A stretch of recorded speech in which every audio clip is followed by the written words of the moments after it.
somebody that's isolating, they are trying to protect themselves. Well, from what? They don't have a connection with the group of people. They're there. They may be there out of duty. They may be there because, I'm at the family get together because I don't want to hear mom complain. I don't want to hear mom fuss.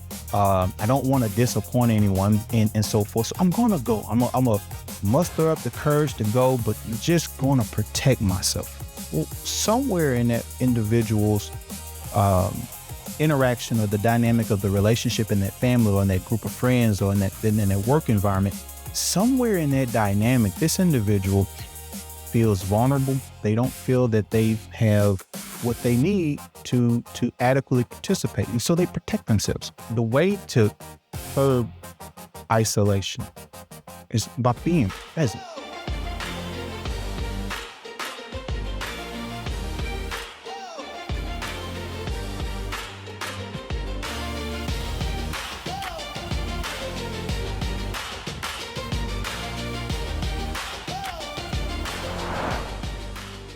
Welcome to Empowerment with Dr. Lawrence. I am your host, Dr. Lawrence Salone, and I want to first of all welcome you to the first episode of 2026.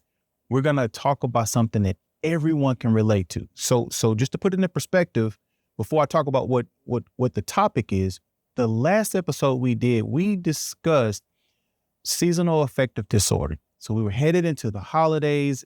This is probably one of my most favorite times of the year, but it's not for everyone, right? So some people have anxiety around what happens at the cookout, what happens at the family gathering when I have to come back in town and deal with relatives and friends that I left behind. That is a real issue with a lot of people that go into that time of the year. Well, we've done that. Christmas is over. Thanksgiving is over. We celebrated the New Year. Happy New Year. So I've had several conversations around the holidays. That's typical what you talk to folks about. Hey, how's your holiday? What did you do? How did you ate too much? You're in the gym. All of those, simple conversations that we greet everyone with when we get into the new year. But one of the things that was interesting, and I saw this firsthand, it's isolation. So what we discussed last year, right now across the country, anxiety is at an unprecedented level, at all-time highs. Why? Chronic stress, primarily due to money, isolation, which we're going to talk about today, and improper ADLs. We consume the wrong things. We eat the wrong food. We're not sleeping enough. We're over caffeinated. But today, we're going to dive into the topic of isolation. What is it? That's just a common word that folks use, but what exactly is it? Isolation is when someone's feeling alone, they are withdrawn, they're missing a connection, and that could be emotional, it could be social, it could be spiritual even, but they're missing a connection. And here's the kicker. They can be surrounded by a room full of people. Now, I saw this firsthand. We had a family gathering, one of the largest gatherings we've had, in this post-COVID era. So my wife informed me that we were going to entertain everyone. So everyone was excited about it. We had a whole bunch of people come by the house. And I noticed as you're being a good host, you're walking around, you're checking in with people and so forth. People are watching the game. We had this massive Uno game. That was probably the most amazing Uno game that I've ever seen in my life. But the reality of it is, so as I'm going around, I'm happy. It felt good to have a bunch of people, laughing, and the kids were running around, and the dogs wore themselves out running from the kids that were running around. It was just an ideal scenario for me, right? But I noticed that there were individuals who had, they were stuck in their cell phone. They had gone and sat in the den away from everyone. They were isolated. And you go over, you hit them on the shoulder. Hey, man, what's going on? Oh, no, I'm fine. Well, you got 1,000 people over here having a great time. What's going on with you? Oh, no, I'm just, they make up these excuses. And, what isolation looks like, it's not a withdrawal. And we're going to talk about the difference between isolation and being withdrawn a little later. But somebody that's isolating, they are trying to protect themselves. So think about this. I like to watch a lot of nature shows and so forth. And you see like the lions in the Serengeti and all of that. And they go and put pressure on a herd of buffalo, right? And they maneuver themselves in a way to get a buffalo that's away from the pack. They isolated themselves, and typically this buffalo is it's injured, or it's older, or it's just not as healthy as the other buffalo, and the lions are able to separate it, and then they have them a meal. Well, so when I see someone that's isolating, the first thing that jumps to mind is that they are trying to protect themselves. Well, from what? They don't have a connection with the group of people. They're there. They may be there out of duty. They may be there because, I'm at the family get together because I don't want to hear mom complain. I don't want to hear mom fuss. I don't want to disappoint anyone and so forth. So I'm going to go. I'm going to muster up the courage to go, but I'm just going to protect myself. Well, somewhere in that individual's interaction, or the dynamic of the relationship in that family, or in that group of friends, or in that work environment, somewhere in that dynamic, this individual feels vulnerable. They don't feel that they have what they need to adequately participate. And so they protect themselves. So isolation is this withdrawal, and where that can be helpful at times. But when you couple that with the undertone that I'm not enough, my jokes aren't funny, I don't have anything in common, I lose my curiousness around the people that may be there. And this could be people that they've seen their entire life. They grew up with them. They've worked with them for years. Something has happened with this individual or this group of people where they are intentionally removing themselves under the idea or the framework that they're protecting themselves. And that's not a good place to be. And so what do you do when somebody is intentionally isolating themselves? The easiest thing that you want to do, the natural thing, is you want to go and run to them. You want to go and bombard them with conversation and letting them know you're there, and affirmations and so forth. And that, particularly in that moment, that may not be the right thing to do. For the individual that was at our party, I went over there, asked them to step outside. We stepped outside, checked in. Is everything okay? Yeah. I opened the door. You let them know that, hey, I'm here.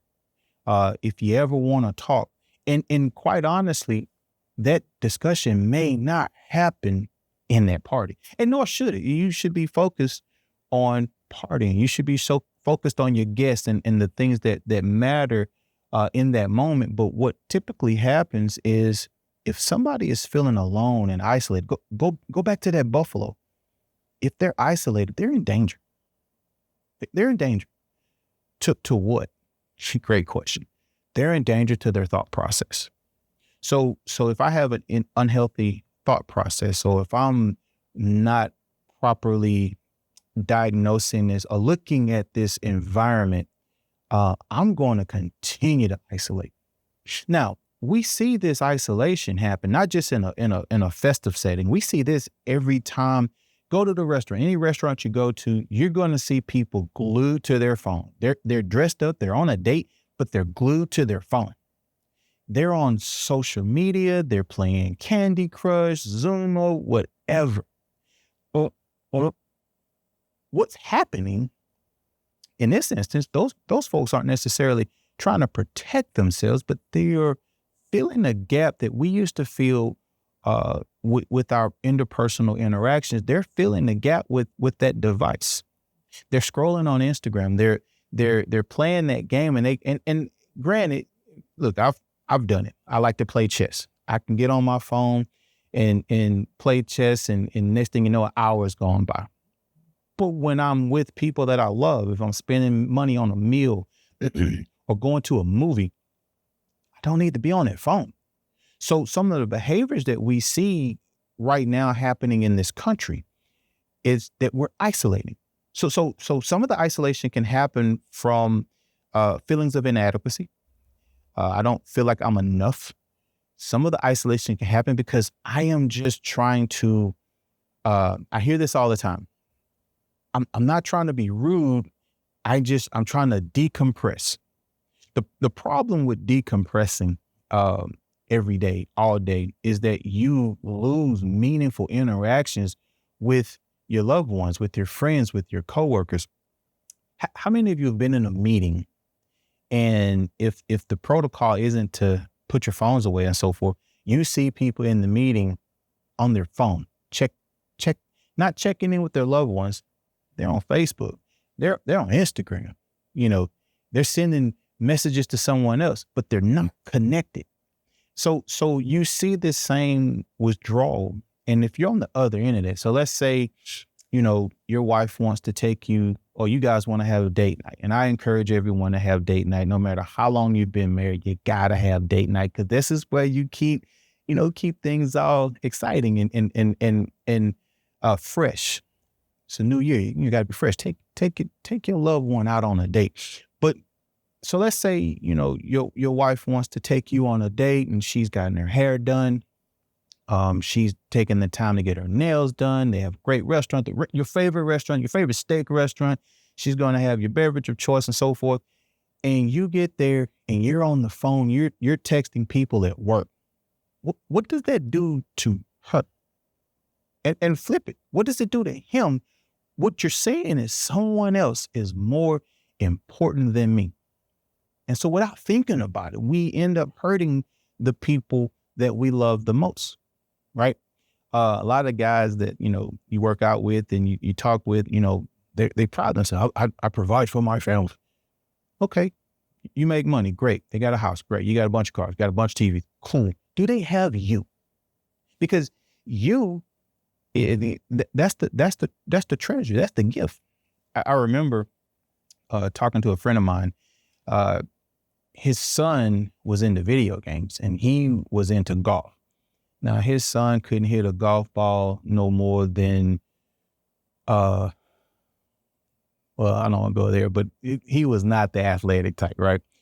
And we were talking about it, and I just said, hey man, why don't you just spend time with him? The way to curb isolation is by being present. And sometimes it's challenging to be present. And there are some real things there that can prevent us from being present. But the reality of it is when we're isolated, it's a reciprocal force.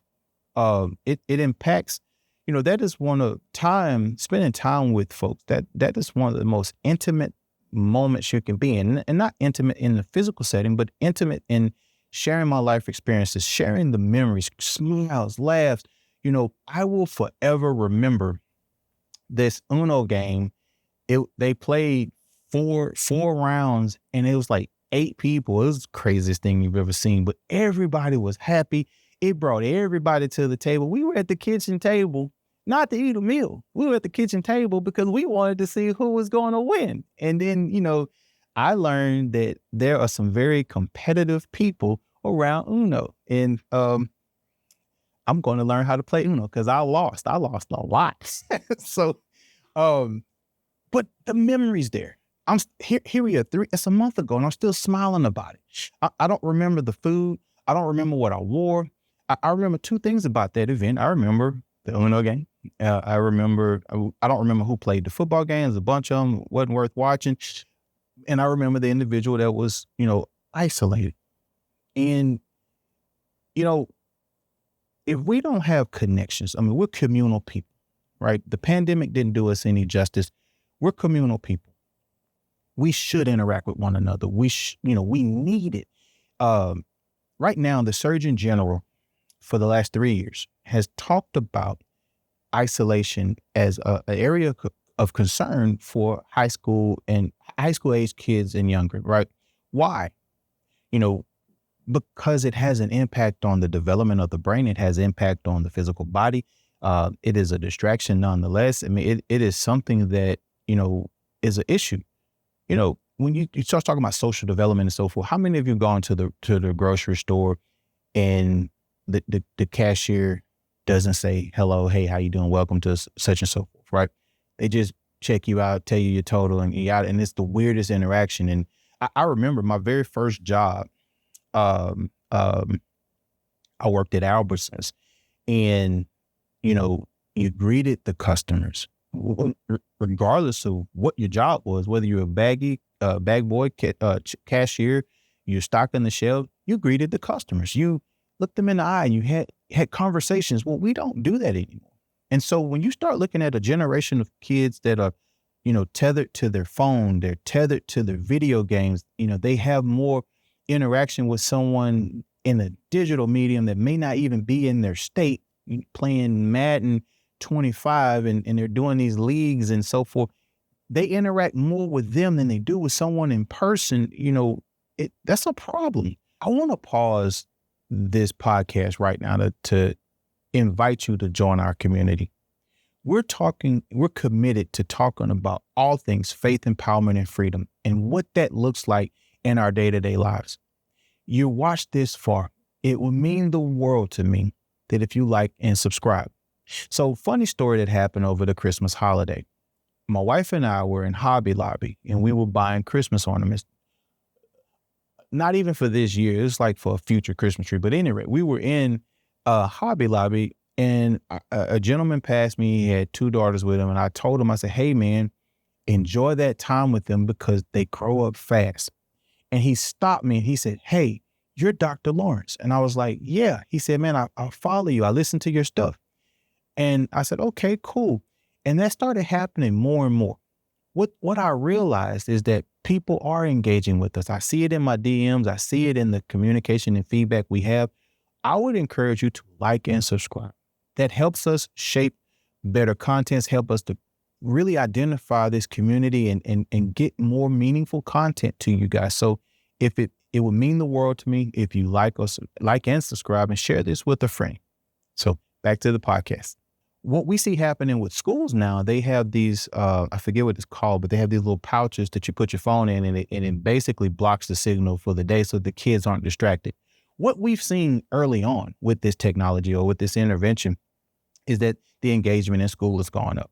We've seen that, the social interactions are improving. I still think it's weird when you see young people flirt and do that thing. They don't ask for the number anymore. They ask for your Snapchat or they ask for your Instagram. Or I think that's the weirdest thing in the world. But we have a generation of people that are interacting with their phones.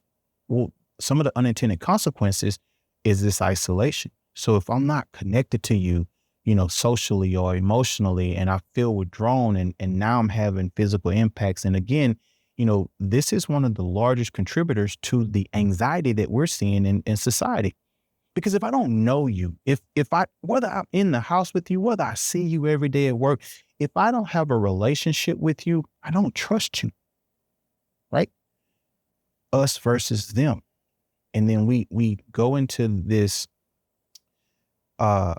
environment where we are creating a reality that may not be real. We're creating a reality that is, 100% affirming everything that we feel. And that's not healthy. It's not healthy. We should disagree. We should, part of our development is learning new skills. But what we're doing slowly is that we're walking away from the herd, and here come things to pounce on you. Imposter syndrome. I'm not good enough. I fail. I don't have a community. I don't have a team. No matter what you do, your family is a team. Most of us are in team environments at work. Some of us play recreational sports. Those are teams. You need, no one is an island unto one. But yet that's what we're doing on a day-to-day basis. So this is good. Okay. So we're talking about isolation, and these are the problems. What do you do about it?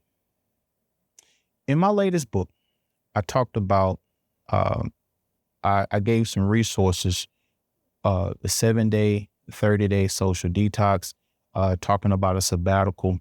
And I'm going to spend a little time talking about that before we start talking about withdrawal.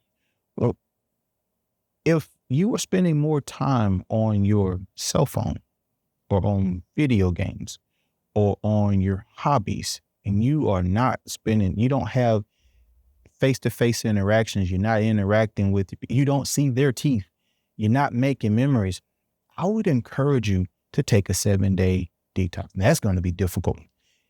I found, leading up to writing the book, looking at the people that were participants in this, the framework of this, so it just wasn't an experience of my own. What I found was it is more difficult to detach from that phone than it is your wallet, your favorite food, your favorite TV show. Why? Because so much of our world is integrated into that phone. And so what we found is that you're never going to get to a 30-day detox unless you get to a 7-day detox. And most people struggle. Completely transparent, most people struggle getting past day 3. Now, we see this around Mardi Gras or Easter. People, Lent, they give up their, I'm gonna give up alcohol. I'm gonna give up, donuts. And it's my thing. But the reality of it is, it's easier to do all of that than to give up that phone. Let that sink in. So what do we do? So in my book, Am I Enough? We're talking about tools to build confidence in who we are, because a lot of times we have these negative thoughts centered around who we are and our contributions to society and in the world that we're trying to build. And those are real things. Your thoughts impact your actions, and your actions shape your destiny, right? So in the book, though, I would encourage you to go and look at the 7-day detox. Just commit to a 7-day detox. Make it a thing with your friend group. Make it a thing at your office. We're going to get off the phone for 7 days, right? Now, there's some caveats. Obviously, if, you have a child in the school and they need, blah, blah, blah. Cool. No, that's not what I'm talking about here. I'm talking about when you're driving. On my way to shoot this podcast today, there was this individual, driving, and I was on the interstate, 70 miles an hour. He's driving 55. So I aggressively passed this individual, and I look at them. They're on the phone. They're laying in their car on the phone. And they're doing the safe thing because they're driving 55 miles an hour on the highway just to make sure that they don't hit anybody. But the reality of it is you have checked out from society because of a phone. Whoa. Not bashing phones. Look, I love it. All my key things are there. I would much rather you steal my wallet than steal my phone, because if you steal my wallet, I can just get on my phone and cancel all my cards. You're not going to win. However, I cannot go without face-to-face time with my wife, face-to-face time with my children, face-to-face time with my coworkers. We're in an environment where people are coming back to the organization, and we still have a hybrid situation where if you need to work from home, cool, fantastic. But when people are there, we're getting those memories again. We're getting a different perspective on things that are happening in our life, and that is important, right? So there are some resources. If you comment isolation, I'll send you the link to get the book. We may have that available to you with regards to those resources. But the reality of it is, I would encourage you to try 7 days. No New Year's resolution, nothing that, those mostly only last 3 days, by the way. But no New Year's resolution, but see if you can commit to getting off that phone. So I have a friend of mine named Marcus.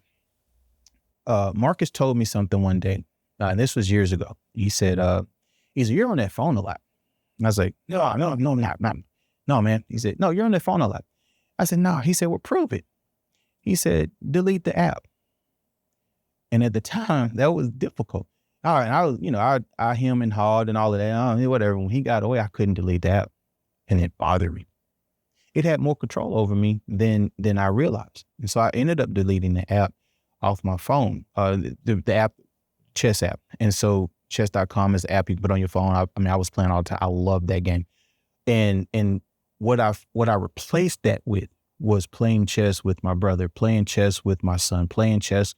You go to the bookstore and, on Sundays, and they had chess clubs and so forth. And I would play with people that were way better than me. But it was interaction. And so that brings me back to today.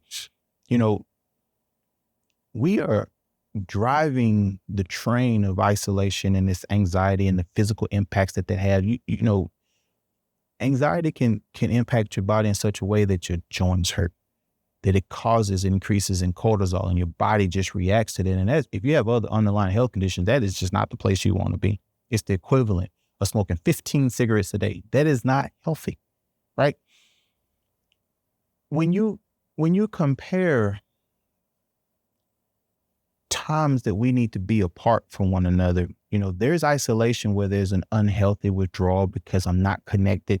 I don't feel like I'm enough. But then there are times when we do and when we should withdraw.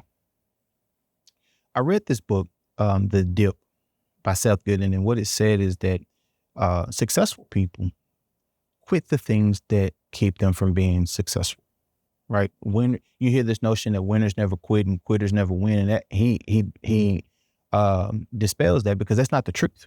Successful people quit the things that keep them from being winners, right? And so then there's the notion, in contrast to isolation, there's the notion of withdrawal. So isolation is when I don't feel enough. It kind of happens to me. Withdrawal is more an intentional thing. You have an unhealthy relationship. We've talked about it enough. I've thought about this situation in the shower one time too many. I'm going to take a step back. I'm going to, reevaluate my priorities. I recently did a podcast with a good friend of mine, JP No, and we were talking about people that were, they felt overwhelmed, that they were not as productive as possible. And one of the things that came up in the discussion, I'll link it in you'll see it there. One of the things that we saw is that when you have too much on your plate, it impacts your productivity. So I've learned that it's healthy to take a step back. If you're in an unhealthy relationship, take a step back.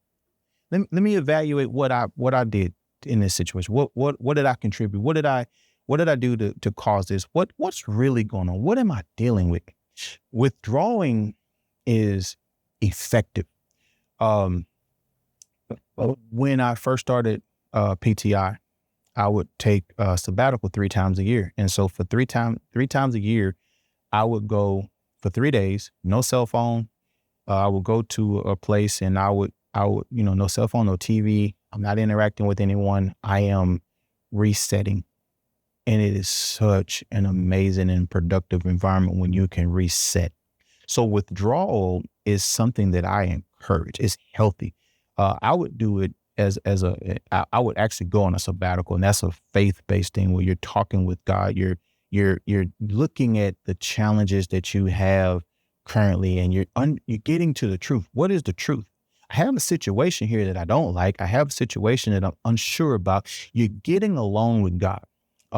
It's funny, when I first heard about sabbatical, Steve Doolin was the guy that I was listening to at the time. He had come and talked to us about how he goes on a sabbatical and it changed his business. And he kept saying, get along with God, get along with God. And I was like, I was in debt to my eyeballs at the time. I was like, get along. I don't want a loan. I'm already in debt. I don't want this. But he was saying, get alone with God. What he was saying was, get yourself away from the noise.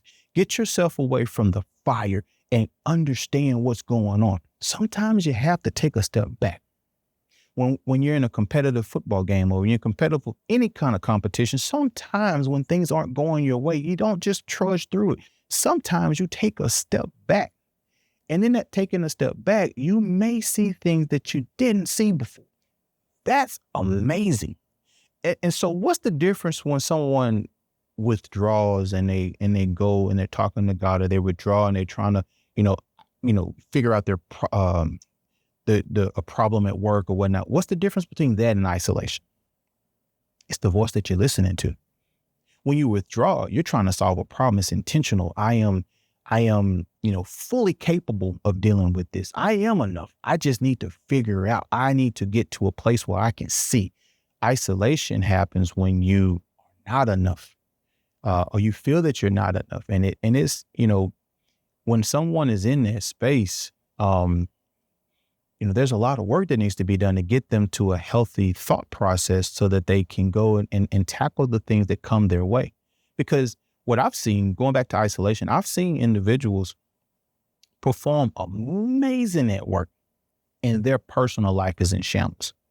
They don't have friends, and you can't work all the time. You know the type, first one at the office, last one at the office, they volunteer for all the projects, they're the life of the party. But when we have those conversations about those memory moments, and they kind of shy away because their defense mechanism was overworking. You're still, having this gap. These folks tend to go into addiction. They tend to go into, illicit drug use. They tend to get into unhealthy relationships because they're filling a void. That's not where we need to be. So where are you in this? Do you see yourself moments in your life where you've isolated? Do you see moments in your life where you've withdrawn and overcome and accomplished a goal? I like to think of a withdrawal as halftime adjustments. I'm getting my teeth kicked in. Their defense is stopping my offense. I know that we should be better. I know I should be in a better place. I know my money should be better. I know I should have better relationships, but I'm not dealing with that. Sometimes the withdrawal allows you and enables you to, recalibrate. And notice what happens when you withdraw. You hyper focus on the solution. You do not have time to be on your cell phone, playing video games, doing these other things. And it's a prioritization. So when you're not hitting your goals, when you're not realizing the life that you want to realize, you want to get to a place where you can go back and assess where you are. Listen, if this hits home, whether you're someone that's isolating themselves and needs a better way out, or someone that wants to withdraw so that they can achieve their goals, I want you to get connected. Where? Well, if you're isolating, I want you to find a word-based church, because that is where you get foundational truth about who you are, and that helps overcome those negative voices that we hear, because our thoughts impact our actions, and our actions shape our destiny and our future. And if church isn't your bag, I want you to find somebody that you respect, someone that is living proof of they've mastered what's going on in this space. Because in that, you'll be able to ask the questions. You'll be able to learn what you need to do, or what you can tolerate, or what you can embark on that's going to allow you to change that situation. And thirdly, if you live in Louisiana, I want you to contact PTI. For the last 14 years, we've been improving the lives, helping people get to mental clarity, and all over the state of Louisiana. And so the link will be in the bio, how to get connected with those folks. The team, we have an amazing group of people who pride themselves on partnering with you to get to the place that you need to be. So if you want to learn more about empowerment and how to properly accomplish your goals, how to properly withdraw, how to properly take the actions and tools that we've talked about here today and accomplish and dominate your world, I want to work with you. I typically work with followers of Jesus who are ready and excited about applying what he teaches into dominating our environment. So if that's you, look, comment empower in the comments, and I'll send you a link on how to get started.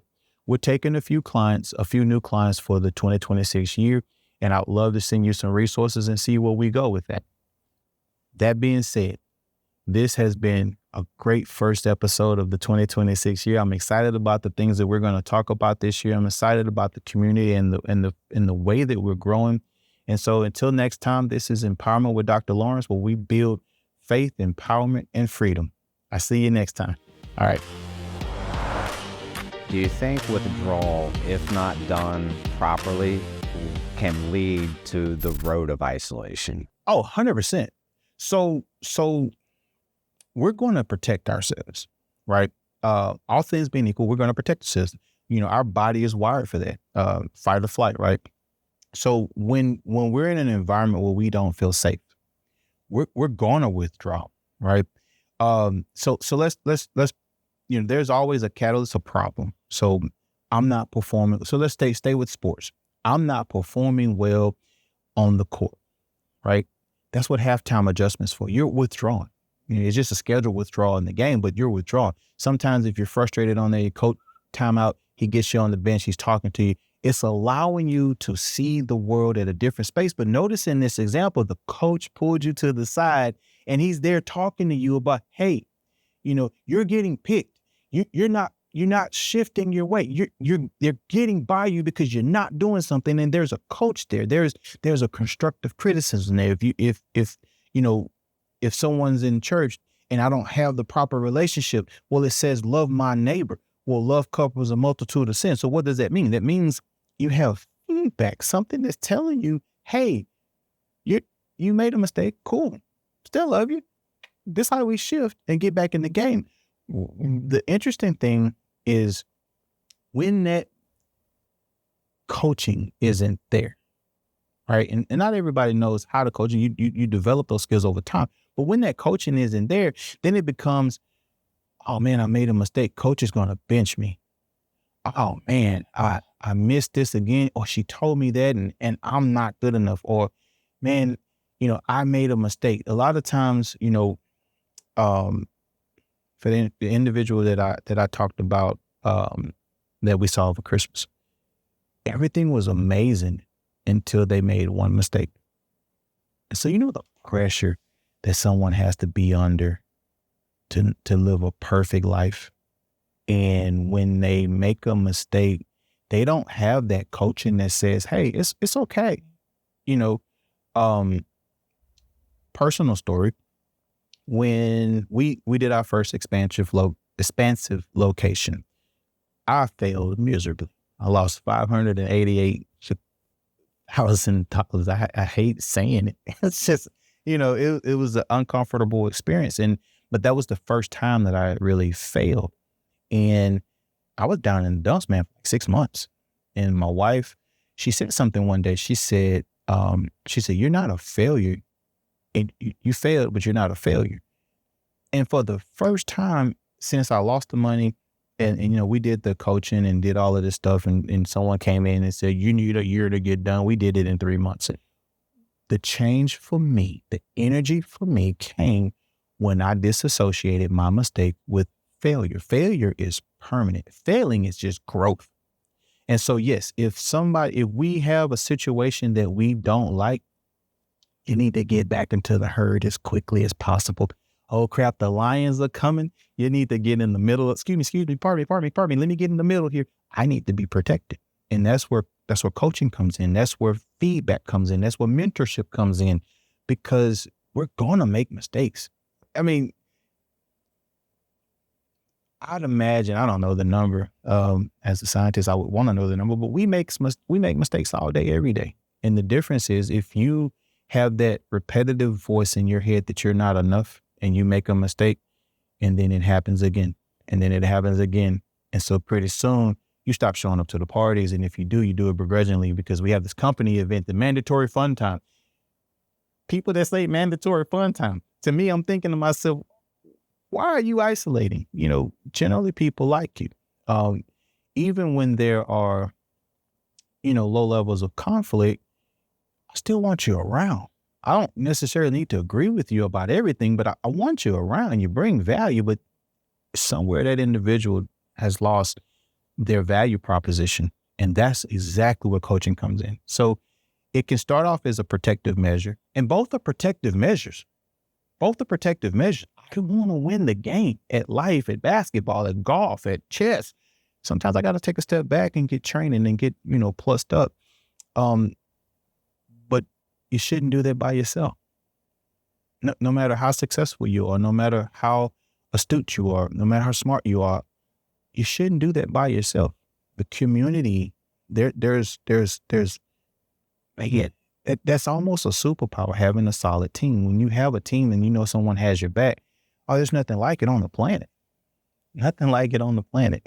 So it's a good question. With the doom scrolling, with the teenagers and everything, do you feel like they're at a much higher risk with isolation without even knowing that they're doing it? Correct. And I absolutely believe that that's one of the reasons you see schools, using these devices to take the phones away. That's why you see it outlawed in some countries before they get to 16. You can't even get on social media now in some countries until you're 16 to help that development, that early development. You know what's interesting? We'll go places publicly. You go to the mall and or a restaurant, and you will see a family come in and sit down, and you see a 2-year-old. They're doing what 2-year-olds do. They sit in the little booster seat so they can't run anywhere. What do their parents do? They plop an iPad in front of them, right?